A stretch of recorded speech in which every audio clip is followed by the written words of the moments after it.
Hello and welcome to another series of Virtual SG.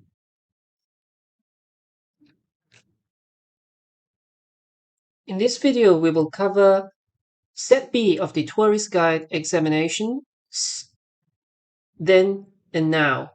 This itinerary begins and ends at Tourism Court at Orchard Spring Lane, where STB is located, as with all itineraries. Because of the standardization of the start and end points, coach routes tend to be duplicated over several itineraries.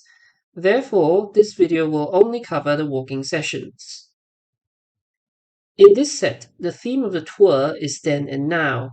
In contrast, we'll walk through time, which gives a chronological account of Singapore from kingdom to nation. This set focuses on contrasting the before and after. The first locality in the Bras Basah area should focus on its past as a center of education and its evolution into a creative cluster still within the education umbrella. Hence, the Singapore Art Museum, Singapore Management University, and National Museum form the center of attention at this stop. While the Singapore Art Museum is closed for renovation and replaced by Esplanade Park in this revised itinerary, this video will cover both sites since it has already been prepared for. The second locality at the Padang brings to mind the political and social transformation of Singapore, the site being home to major turning points in the country's history. Finally, the last at Singapore City Gallery provides a glimpse into the future as a concluding stop to the tour.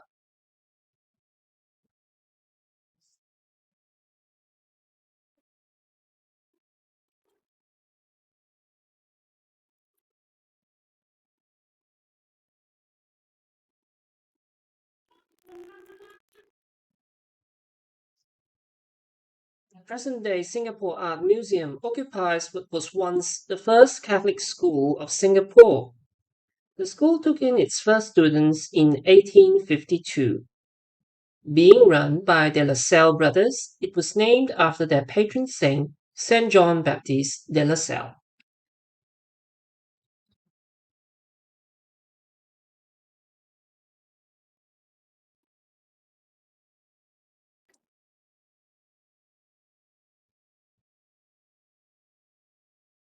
For clarity over the many other schools dedicated to Saint John, it was renamed after the Feast of Saint Joseph in 1855, the day construction of the school building started.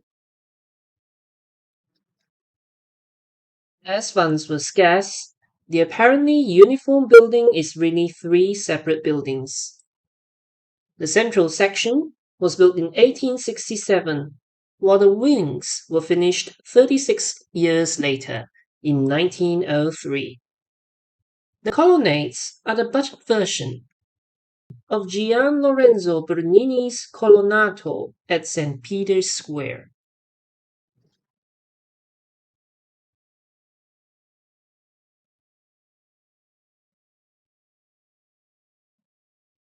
The success of the school inspired other schools to set up in the neighborhood, including Raffles Institution, CHIJ, Tao Nan, and Catholic High School, giving the area a campus-like feeling. The center of the campus and school rivalry is the grassy field that these schools used to share. As early as 1915, it was a venue for sports and band performances and the grazing of ponies. The lively field turned quiet when in the 1980s, as residents were resettled to relieve overcrowding in the city, the schools followed, leaving behind an empty green and abandoned buildings. The neighborhood hollowed out and the character of the district was hence lost to commercialism. It took careful planning of about 10 years before a coherent urban renewal concept was decided. The district would be rechristened into an education and arts district centered by the National Museum, National Library, Singapore Art Museum, Singapore Management University, and Nanyang Academy of Fine Arts. At the center was the field, which since 2005 has become Singapore Management University.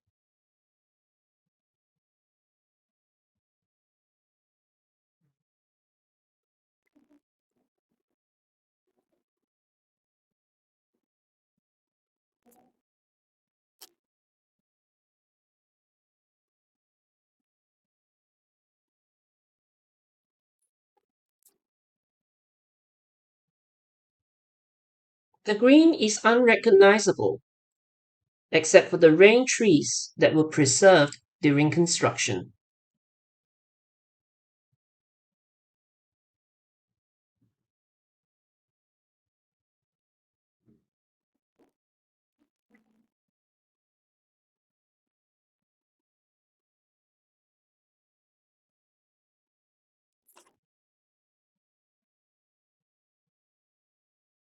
In a way, the district has come full circle, in line with the establishment's lifelong learning philosophy.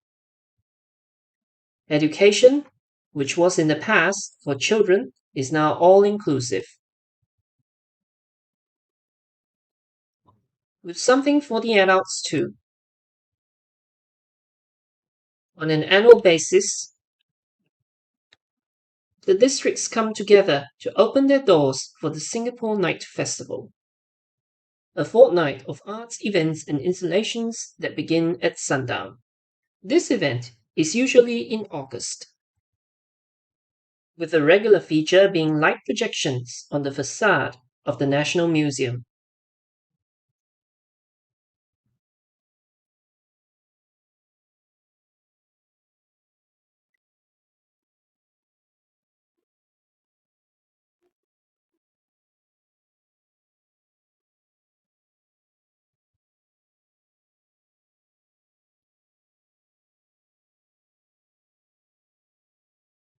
The National Museum is the oldest museum in Singapore.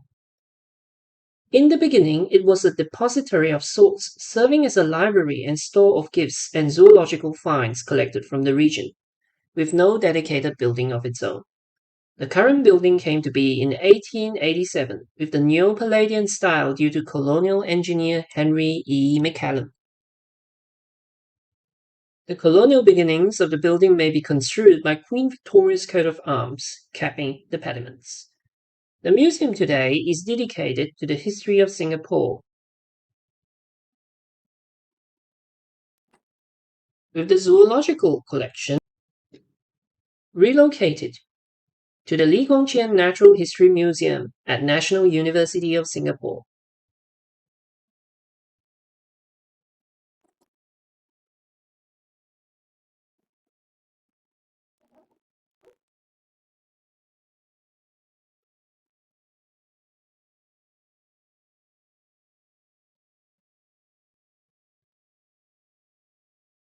The Esplanade stands in for the above stop, while the Singapore Art Museum is being renovated.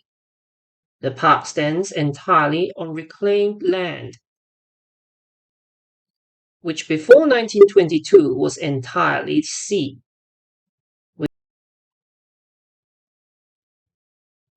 With the sea to the front and government institutions to the back, this park serves a commemorative purpose.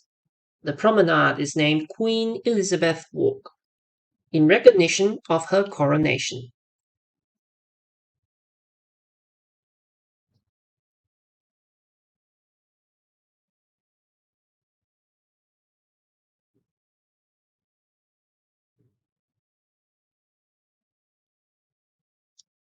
The park is also home to the Tan Kim Seng Fountain, Cenotaph, and Lim Bo Seng Memorial. Comparatively speaking, the country's modern history is short, little over 200 years, so that its psyche is shaped by few significant events.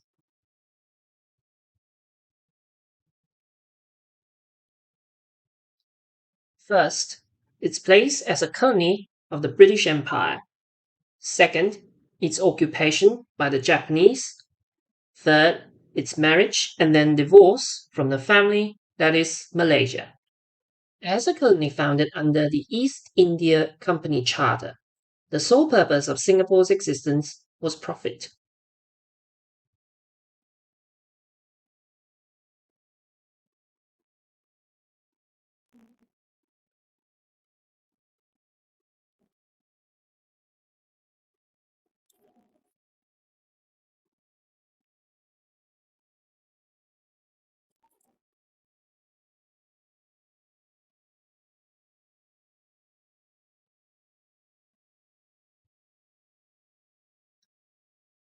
It was therefore appropriate that the settlement be sufficiently self-funded, with spoils for dispatch as dividends to shareholders in Britain. It comes as no surprise then that for the first 4 years the colony came without any waterworks. Water was instead drawn from wells and supplied to the town via bullock cart, a daily affair that gave rise to the still locally used name for Chinatown, New Churchway. It took a Straits Chinese merchant Tan Kim Seng to change the status quo by donating $13,000 for the construction of McRitchie Reservoir. Unlike the other residents who came from elsewhere and did not consider the place their permanent home, Straits Chinese have been native to the region for a long time and consider this their homeland. This fountain was commissioned 30 years after the donation as a nod to Mr. Tan Kim Seng's generosity, and thus takes after his name. As with things made in those times, the fountain is of cast iron.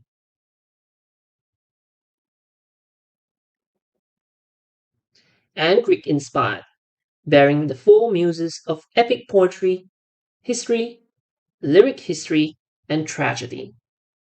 Below them is the face of Poseidon, which is apt, given how closely tied to the sea the island's survival is. About 100 years later, Poseidon has been relegated and overcome by the more mythical creature, Merlion, which currently spouts water about 5 minutes from here.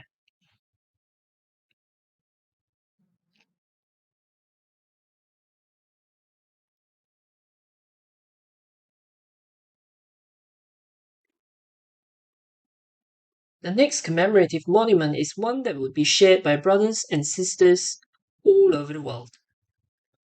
The cenotaph remembers the fallen in both world wars. It was first erected to honor the 124 men who did not return from their assignment. One of these men happens to be Father Charles Nine. If you recall the budget version of the Gian Lorenzo Bernini Colonnado de San Pietro mentioned earlier, well, he was the designer. The cenotaph itself is the budget version of the one at Whitehall, England.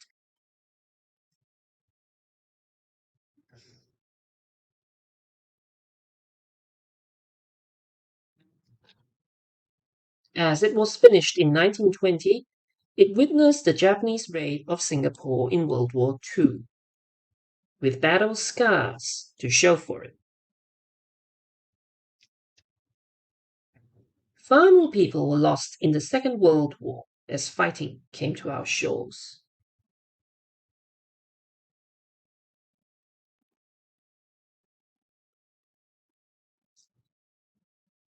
So many that there would not be space to write their names here. Therefore, they are remembered symbolically here by bronze plates, and more specifically at Kranji War Cemetery.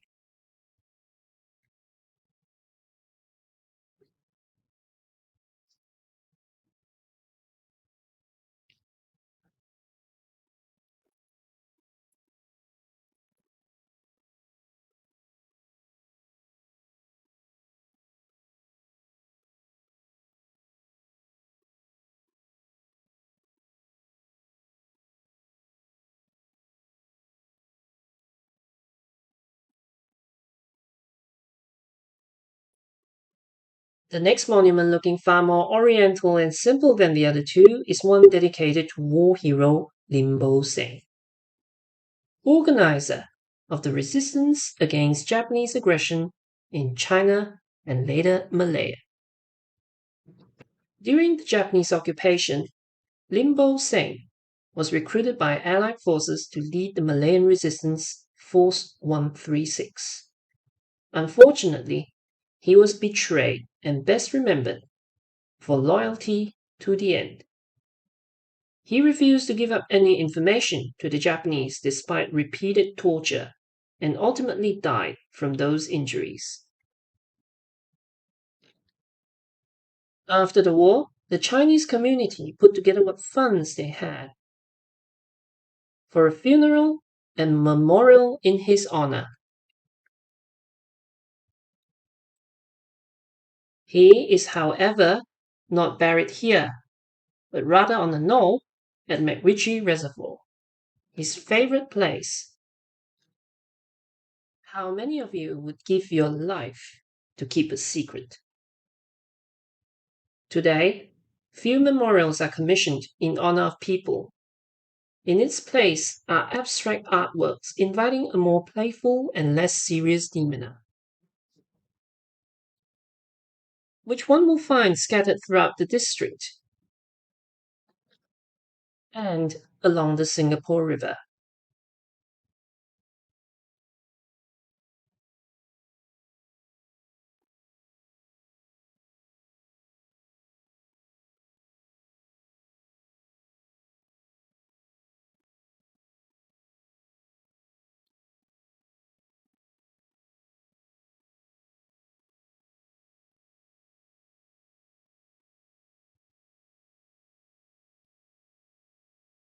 This view has always existed in one form or other, even before Sir Stamford Raffles set foot on the island.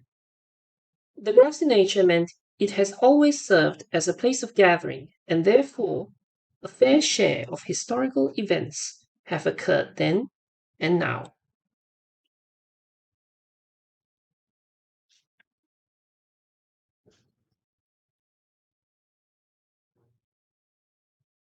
It was on this field that Raffles set up camp and plotted the Treaty of Singapore to pave the way for Singapore's position as a trading centre.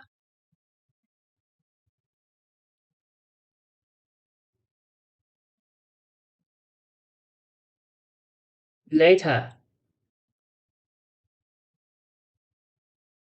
a jubilant crowd gathered to welcome the surrender of the Japanese Imperial Army to Allied forces.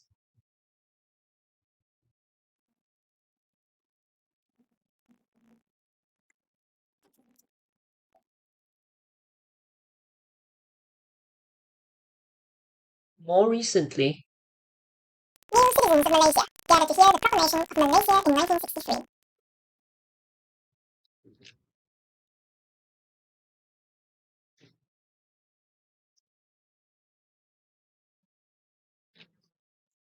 And then from 1966, celebrate National Day as Independent Singapore. In between, the field served as grounds for recreation. If the green at Bras Basah was the center of rivalry for school kids, this was the one for adults. On the left is the Singapore Cricket Club, and opposite, the Singapore Recreation Club. When not reserved for national events, the field is a playground for the club's cricket, rugby, and football matches, watched over on the side by what was once the Supreme Court and City Hall.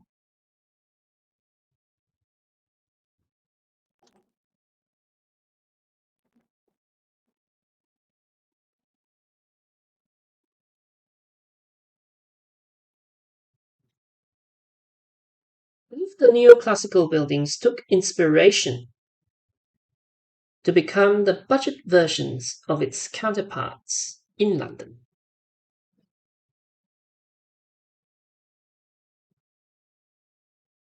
This was between the 1910s and 1930s, the height of Singapore's prominence in the empire when it seemed the sun would never set on the British Empire.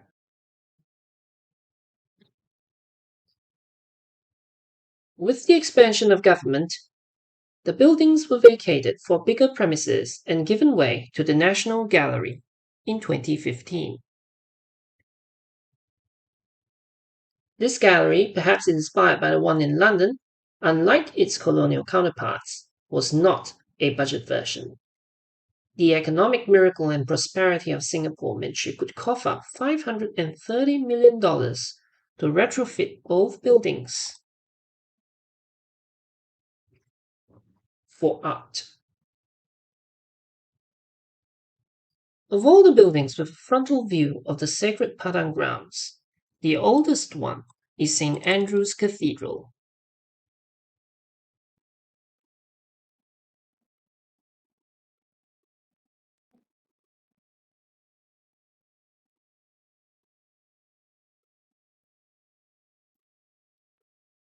The white plaster Anglican church was consecrated in 1862 in a Gothic revival style.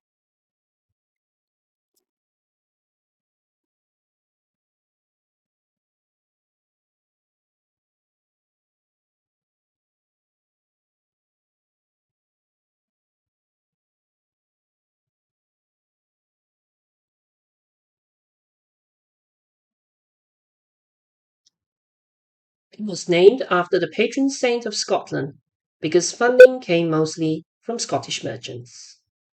It wasn't enough though, and convict labour was allocated to construction. Not much has changed about worship practices then and now. Its stories have accumulated with age. As the highest authority of the Church of England on this island, the building contains many artifacts commemorating influential members of the congregation and community of colonial Singapore. The church is also a keeper of the Coventry Cross, a small cross made from nails salvaged from the destruction of Coventry Cathedral in England in World War II.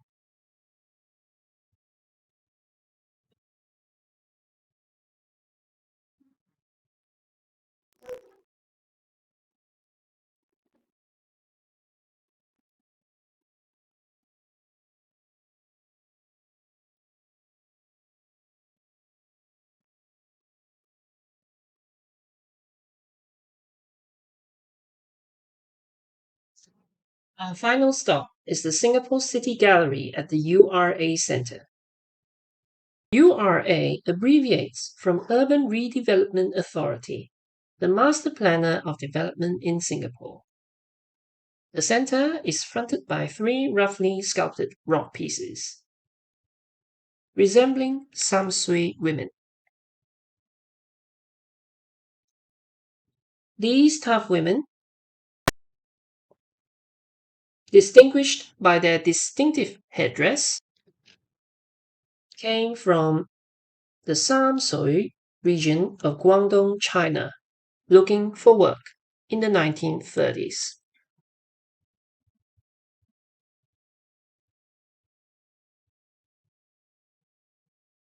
Due to the immigration restriction ordinances limiting the entry of men then, these womenfolk found easy employment in the construction sector.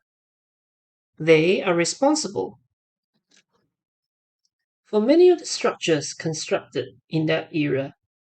Today, construction continues to rely on imported labor from China and Bangladesh.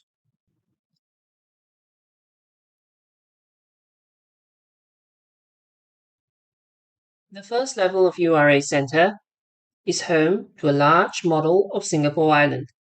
From this model, one is able to acquire bearings on specializations over different parts of the island, including the Central Business District,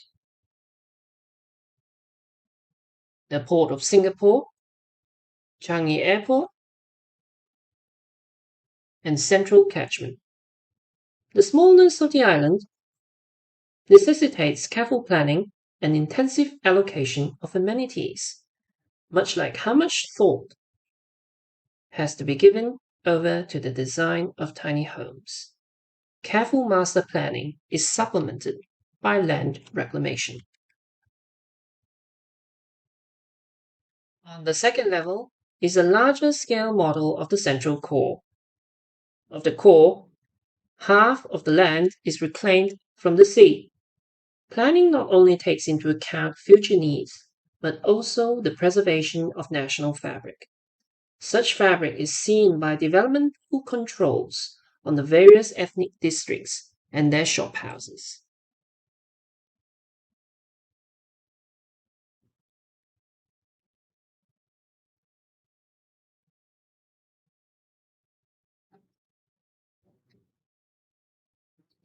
Many of the modern buildings sit on reclaimed land,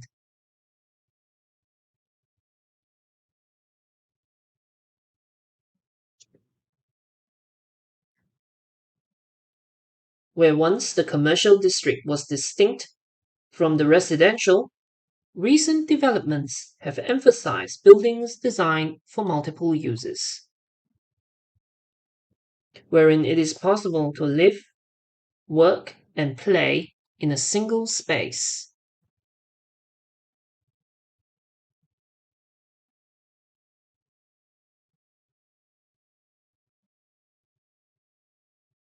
At 290 meters, the tallest building, Gokul Tower, is an example of a multi-use building connected to the MRT system.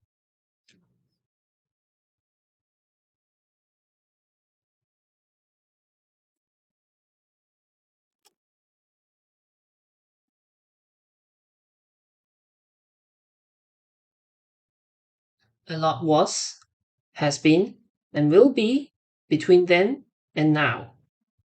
What's that but the sense of pride, rivalry, memory, and hope?